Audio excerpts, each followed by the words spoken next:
Hi, this is Craig Sharp, your MSP Wingman.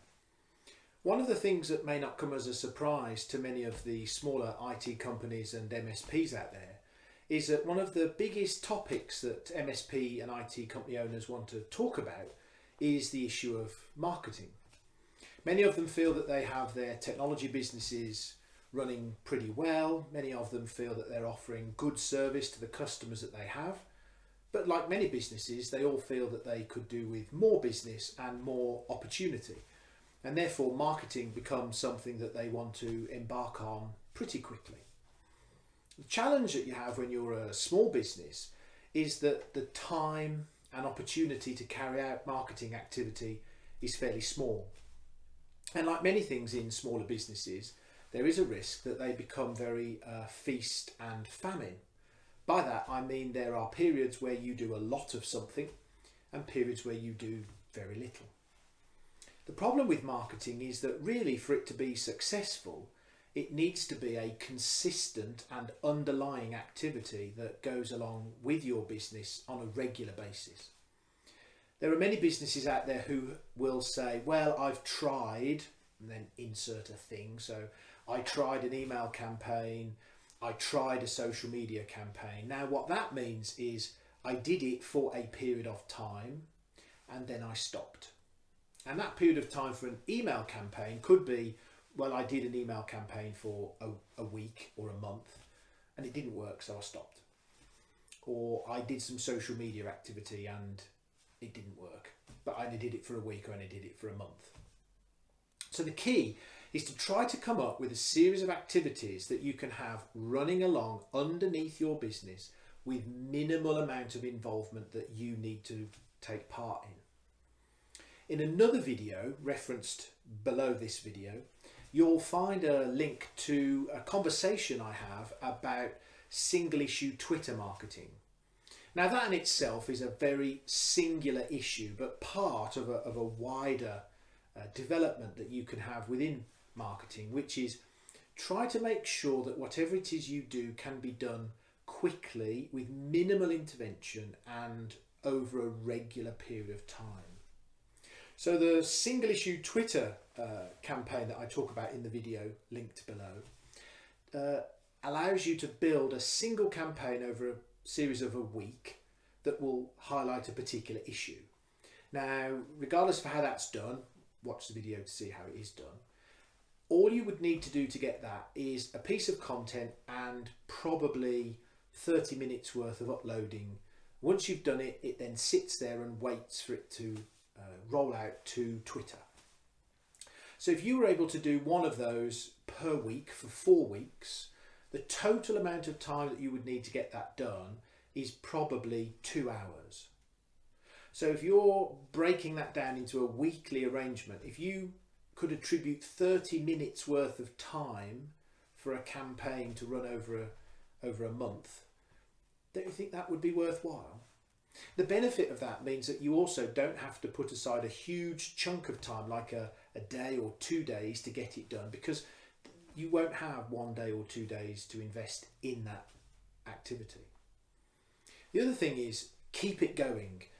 Even if you repeat after 4 or 5 weeks, the fact that something is happening on your Twitter account or your LinkedIn page or your Facebook profile means that your profile is being raised to the wider world. The worst thing that you can do is to begin with great intentions to start a series of campaigns, and then after 2 to 3 weeks of lots of activity and people beginning to see what you're doing, all of a sudden it just nosedives and then stops. That's not a good impression that you want to put out into the marketplace. So, very much like going on a diet or a fitness campaign in January, everybody comes back after the new year with too much Christmas pudding and turkey and thinks, right, I'm going to start and I'm going to go to the gym every day and I'm going to do an hour a day, and then by the time February comes around, it's, well, I might go twice a week and I'll try and do 30 minutes, and then March comes around, I'll try and go once a week and I might just have a cup of coffee in the gym canteen. You see what's happening is you start off here with great intentions and you just slide towards an inevitable point in April where you go, I'm not going to go to the gym anymore. And that's what you want to try to avoid with your marketing. Don't start here and end here. Start here and continue so that you end up having an even path. The other thing to do is consider marketing not as an activity, but as an ongoing process. And by that, I mean, try to have a series of activities that are running simultaneously. You shouldn't embark on an email campaign and say, right, I've done some marketing, and then you stop, and then you do something completely different, and then you stop, and then you do something completely different again. So if you break it down into key areas, you could, for example, go to a weekly or bi-weekly or even monthly physical networking event where you meet people. Sometimes they're breakfast events or lunchtime events or evening events, but that would be one of the things that you can do for marketing purposes. At the same time, you could have an email campaign going. So you would build a list of your prospects, people who you've done business with in the past, or people who are filling in forms via your website, and you would send an email out to them once a month. You can do it every 2 weeks, but then you run the risk of running out of material to send, and then you run the risk of the campaign falling.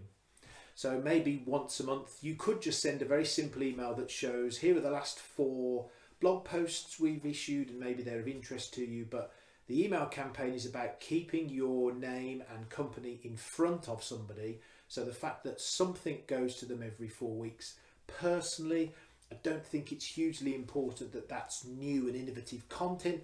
I think if you wanted to just simply say, here's a snapshot of the things that we've been talking about in blog posts over the last month, maybe they're of interest to you. So you've got physical networking, you've got an email campaign, you've also got word of mouth and client referral, which one hopes will always be going on. People will be talking about you to people that they know, and hopefully that will be a channel and opportunity. And then you've also got social media, and that itself breaks down, because you could have a regular social media campaign on Twitter that would have a slightly different diary activity to that on Facebook, and maybe that of LinkedIn. But you kind of get the picture, hopefully, which is if you're doing a series of activities and they're consistent and they're regular and they're being maintained, and importantly, they are not taking hours and days worth of your time to facilitate, then that regular series of marketing activities will in themselves raise profile and slowly bring in opportunity. Now, opportunity takes many forms, and we'll probably have a different video about that, but an opportunity is not a confirmed job. An opportunity can be something to reach out to somebody and have a conversation with them. It could be someone that says, I've passed your website, I had a look, I'm looking for a new IT person, could you come and talk to me? You mustn't assume that an opportunity is simply a signed, sealed and delivered £10,000 a year IT support contract. An opportunity is just that. It's an opportunity to have a conversation. But more opportunity will come the more things you do on a more regular basis with greater levels of consistency. So I hope that's been a useful introduction to the concepts I try to place behind marketing. And if there's any information that you need or updates, then just get in touch. But I'm Craig Sharp and I'm your MSP Wingman. Thanks very much.